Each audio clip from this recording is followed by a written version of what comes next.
Hello and welcome to the Insider Show, designed to clue you into the biggest news, events, and announcements inside the video games industry, discussing with you some things you may know, some things you may not, and glue hold it all together is a little bit of my own opinion. My name is Paul James, thank you very much for watching, and let's get for the episode.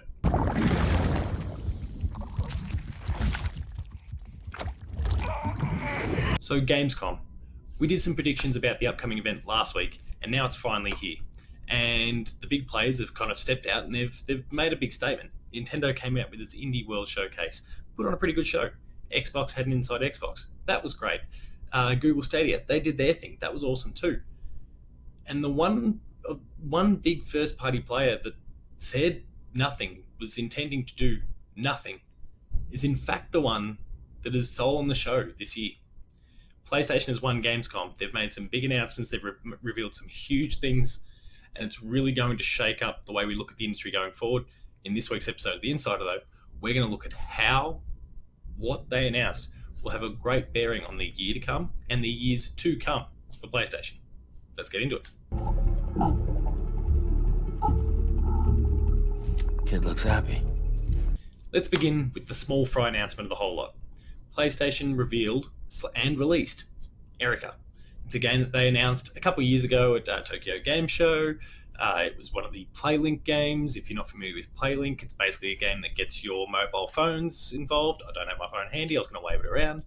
And the whole idea there is you interact with the different games. There's a whole bunch of really awesome choices. Hidden Agenda, That's You. There's some great titles that kind of use the mobile phone in a really interesting and effective way that allows you to game on an individual basis with groups in a whole other way. And it was really, really interesting. Erica is the latest in those titles. Strangely enough, they've kind of removed the PlayLink name from it. I'm wondering if that's because there's been some sort of lack of sales response, I guess, because people are looking at this being a sub thing, similar to VR, that you need to go and buy something and you don't. It's just a free app on your phone that allows you to interact with these games. Makes Erica a little more appealing. But the whole idea with the game is it's a live action game. You know, we're going way back, I think the FMV days and all those sorts of things. It's a live action game that we're interacting with either the DualShock or with our mobile phones, and we're making choices similar to what we see in a Quantic Dream game or something like Until Dawn. And the story will kind of unfold depending on the choices that you make. It's a really interesting concept. It's available now. Go and pick it up on the PlayStation Network if it sounds like something for you. My God, what have you done?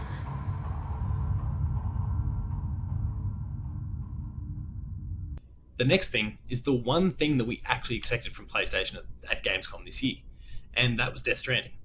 What we didn't expect was to get close to half an hour worth of it. We knew Kojima was going to be there. We knew he was going to show off some Death Stranding content.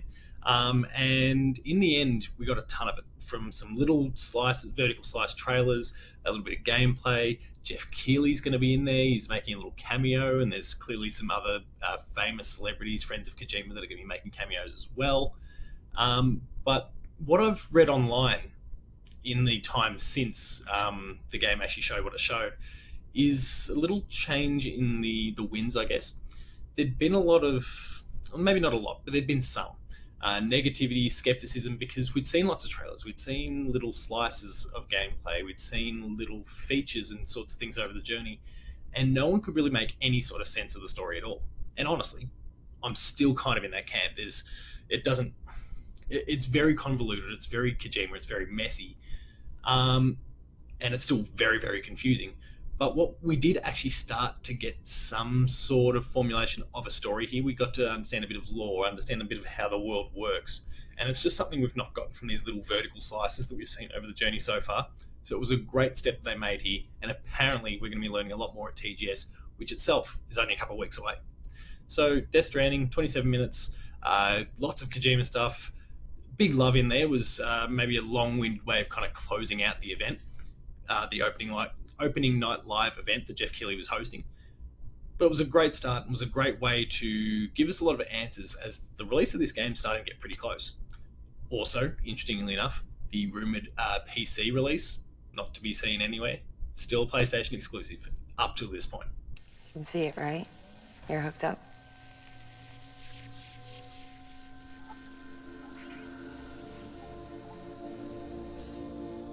Now you know why I can't leave.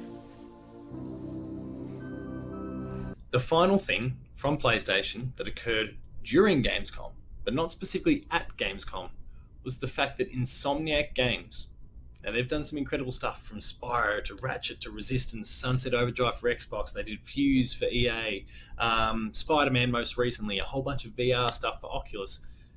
This is an incredibly talented team. I spoke recently in a lazy gaming feature for Player 2. You can check that out on the YouTube channel or visit the website.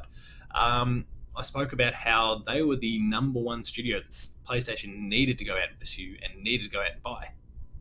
And that's exactly what they've done. During the Gamescom opening night live showcase, Jeff Keighley's there, he's doing his thing. We've got new world premieres and all that sort of thing. And then he strolls out and basically had to address the fact that during this conference, while he's doing his thing, the news is broken all over Twitter and all over the internet that PlayStation has bought Insomniac.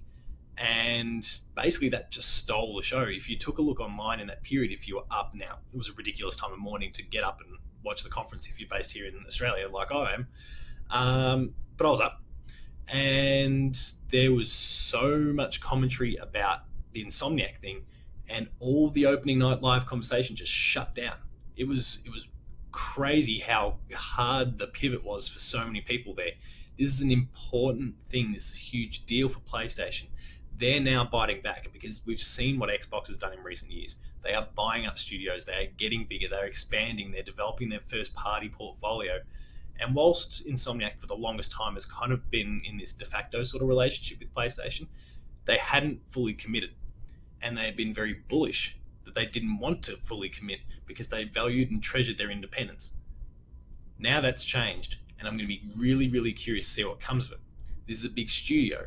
They've kind of had 3 or 4 pillars they've been working on at the same time. Spider-Man, Ratchet, a VR game. That's kind of how they've existed in the last few years. Maybe 1 or 2 VR games. But those VR games were for Oculus. Ratchet, we saw the reboot of the original game, but we haven't seen anything since. Spider-Man, I think we're all fair to assume, is probably their next big work for PlayStation. But I'm curious to see how that dynamic's going to work now that they've got the financial backing from PlayStation, they've got all those resources from the first-party studios around them, and they're developing exclusively for PlayStation platforms once they get the last of their Oculus games out of the way. I'll be really curious to see how this plays out and what it means for PlayStation as we move into the PS5, as we move into whatever comes beyond that, and what Insomniac's talents will bring to that PlayStation portfolio. It'll be really interesting to see.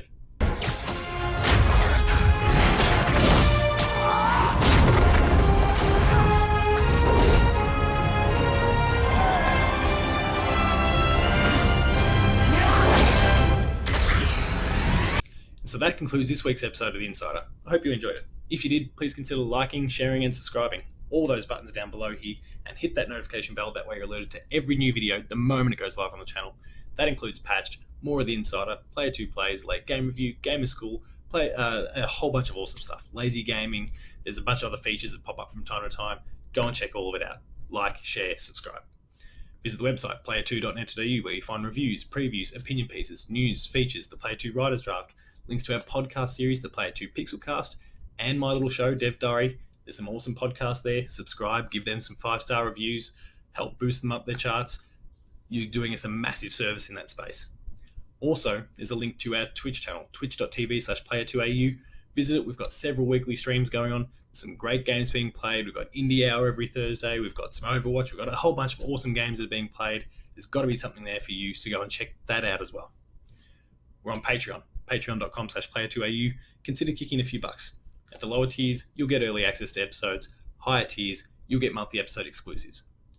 Finally, there's Twitter. You'll find me at Paul James Games. The website you'll find at Player2au. And until next time, PlayStation stole Gamescom. I can't believe it really happened. No one really tipped it. Thank you very much for watching. I'll see you next time.